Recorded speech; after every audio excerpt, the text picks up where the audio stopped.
नमस्कार प्यारे मित्रों, आपका हार्दिक स्वागत है आपके अपने आध्यात्मिक चैनल भक्ति अनमोल वचन के एक और नए प्रेरणादायक और पुण्य से भरे वीडियो में। आज के इस खास प्रस्तुति में हम आपको लेकर चलेंगे एक अत्यंत पावन तीर्थ मणिकरण साहिब की ओर।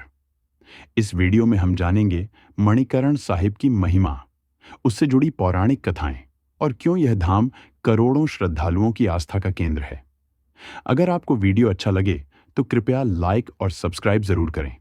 चलिए वीडियो को प्रारंभ करते हैं। मणिकरण साहिब का इतिहास और पौराणिक कथाएं। मणिकर्ण गर्जन वाली पार्वती नदी के दाहिने किनारे पर स्थित 1760 मीटर की ऊंचाई पर स्थित है और हिमाचल प्रदेश के कुल्लू जिले में कुल्लू से भुंतर होते हुए लगभग 45 किलोमीटर की दूरी पर स्थित है। हिंदुओं और सिखों के तीर्थ स्थल मणिकरण में कई मंदिर और एक गुरुद्वारा है। इसमें भगवान राम, कृष्ण, विष्णु, रघुनाथ और देवी भगवती के ऐतिहासिक मंदिरों के आदर्श उदाहरण हैं। राम मंदिर 17वीं शताब्दी में राजा जगत सिंह द्वारा पिरामिड शैली में बनाया गया था, जब भगवान राम की मूर्ति अयोध्या से लाई गई थी। बाद में मूर्ति को कुल्लू स्थानांतरित कर दिया गया। इस मंदिर का जीर्णोद्धार राजा दिलीप सिंह ने 1889 ईस्वी में करवाया था। एक ट्रस्ट 1981 से मंदिर की देखभाल कर रहा है। मंदिर परिसर में भक्तों के ठहरने के लिए 3 हॉल और 40 कमरे हैं। यहाँ एक लंगर, मुफ्त सांप्रदायिक भोजन भी परोसा जाता है। सिख इतिहास गुरुद्वारा श्री गुरु नानक देव जी वहाँ मौजूद एक ऐतिहासिक सिख तीर्थ स्थल है, जिसकी खोज बाबा नारायण हरि ने की थी। गुरुद्वारा साहिब के इतिहास का उल्लेख भाई बाला जन्म सखी और त्वरिख गुरु खालसा में मिलता है। गुरुद्वारा श्री गुरु नानक देव जी भारत के हिमालय पर्वत में स्थित है, जहां श्री गुरु नानक देव जी अपने सिखों के साथ थे। उनके सिख भूखे थे और उनके पास खाना नहीं था। गुरु नानक ने अपने अच्छे दोस्त भाई मर्दाना को लंगर, सामुदायिक रसोई के लिए भोजन इकट्ठा करने के लिए भेजा। बहुत से लोगों ने प्रसाद, रोटी बनाने के लिए चावल और आटा दान किया। एक समस्या यह थी कि खाना पकाने के लिए आग नहीं थी। गुरु नानक ने एक चट्टान को उठाया और एक गर्म पानी का झरना प्रकट हुआ। सिख चावल और फलियां बनाने में सक्षम थे। भाई मर्दाना को परासा, चपाती बनाने में परेशानी हो रही थी, क्योंकि वे डूबते रहते थे। भाई मर्दाना ने कहा, मैं भगवान के नाम पर अपना जीवन दान करने जा रहा हूं। प्रसाद आश्चर्यजनक रूप से तैर गया। गुरु नानक देव जी ने कहा कि जो कोई भी भगवान के नाम पर अपना जीवन दान कर देता है, उसका सारा डूबा हुआ सामान तैर जाएगा। यह एक चमत्कार था। यह स्थान अपने गर्म उबलते सल्फर स्प्रिंग्स के लिए प्रसिद्ध है, जो लाखों लोग यहां इलाज के पानी में डुबकी लगाने के लिए आते हैं। ऐसा माना जाता है कि गर्म पानी के झरने त्वचा रोगों को ठीक कर सकते हैं या गठिया के कारण होने वाली सूजन को भी कम कर सकते हैं। माना जाता है कि गुरु नानक की याद में एक विशाल गुरुद्वारा बनाया गया है, जिनके बारे में माना जाता है कि वे इस स्थान पर आए थे। हर साल बड़ी संख्या में सिख और हिंदू तीर्थयात्री गुरुद्वारा जाते हैं। ऊपर वर्णित राम मंदिर 16वीं शताब्दी में बना गुरुद्वारे के पास स्थित है। गर्म झरने में पकाया गया लंगर गांव शट्ट रास्ते में है, जहां एक बार बादल फटने से गांव एक नाले में बदल गया था। मणिकरण में एक विस्मयकारी प्रयोग उबलते गर्म पानी में चावल या दाल पकाने का है। पर्यटक पास के बाजार से चावल पोटली, मलमल की बोरी में चावल खरीदकर इसका अनुभव कर सकते हैं। गुरुद्वारा प्रबंधन पानी में बड़े बड़े बर्तन डालकर चाय और खाना बनाता है। गुरुद्वारे में एक पानी का कुंड है, जहां कोई भी गर्म स्नान का आनंद ले सकता है। स्थानीय निवासी संकरे बाजार में पाइप के माध्यम से गर्म पानी का उपयोग करते हैं। यहाँ के बाजार में तिब्बतियों का दबदबा है, जहाँ कोई धार्मिक मूर्तियों, प्रसाद, किताबें, प्रसाद और तिब्बती उत्पादों को खरीद सकता है। पार्वती नदी में ठंडे पानी और उबलते झरनों के अद्भुत मिलन ने कई वैज्ञानिकों और भक्तों को समान रूप से मंत्रमुग्ध कर दिया है। प्रकृति ने कई औषधीय जड़ी बूटियों के साथ आकर्षक पहाड़ बनाने के लिए रंगों, बनावट और सामग्रियों की एक श्रृंखला का उपयोग किया है।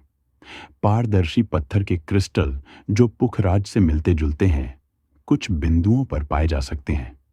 पर्वत भूमि के आकार के वक्रों के माध्यम से बहने वाले पानी ने विभिन्न आकारों और रूपों में ड्रिफ्टवुड को जन्म दिया है। जलवायु के कारण स्थानीय सब्जियां और राजमा और उड़द जैसी दालें दुर्लभ गुणवत्ता की होती हैं और मैदानी इलाकों में उपलब्ध स्वाद से अलग होती हैं। कई लुभावने स्थान मणिकर्ण के अभियान का हिस्सा हो सकते हैं। पुलगा नदी के बाएं किनारे पर 16 किलोमीटर 1600 मीटर की चुनौतीपूर्ण चढ़ाई के साथ एक कठिन मार्च है। खिरगंगा औषधीय गुणों से युक्त अपने गर्म झरनों के लिए भी प्रसिद्ध है। पांडा पुल की एक प्राचीन विरासत है। 2 किलोमीटर आगे मंतला एक और मनमोहक जगह है, चंद्रखन्नी पास, जो कड़ी चढ़ाई के बाद पहुंचा जा सकता है। मौसम में फूलों के स्वर्ग जैसा दिखता है। मणिकर्ण के आसपास प्रकृति के मनोरम स्थलों का कोई अंत नहीं है। गुरुद्वारा परिसर और निजी गेस्ट हाउस में आराम से रहने के अलावा हिमाचल प्रदेश पर्यटन नदी के किनारे होटल पार्वती चलाता है। आप होटल के अटैच्ड बाथरूम में सल्फर बाथ भी ले सकते हैं। हिंदू पौराणिक कथा के अनुसार मणिकर्ण कुल्लू के पास भुंतर से 35 किलोमीटर दूर स्थित है। किंवदंती है, एक बार भगवान शिव और उनकी दिव्य पत्नी पार्वती इस उदात्त वातावरण में भटक रहे थे। शिव को यह स्थान पसंद आया और उन्होंने ध्यान करना शुरू कर दिया। इस बीच पार्वती ने नीले पानी में स्नान करना शुरू कर दिया। जब वह पानी में खेल रही थी तो उसने अपने कान की बाली से एक गहना खो दिया। पानी में मणि न मिलने पर शिव क्रोधित हो गए और तांडव करने लगे, उनका विनाश का नृत्य।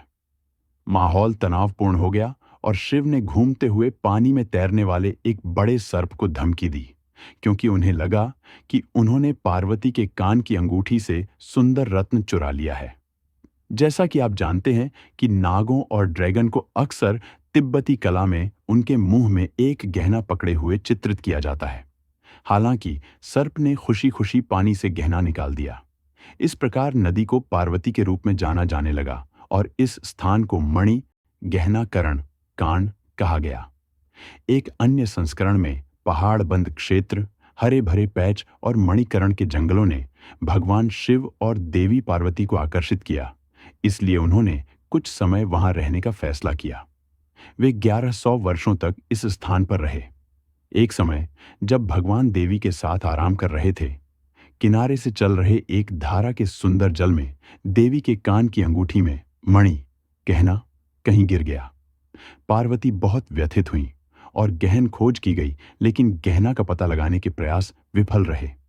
भगवान शिव क्रोधित हो गए, जिससे उनका तीसरा नेत्र खुल गया।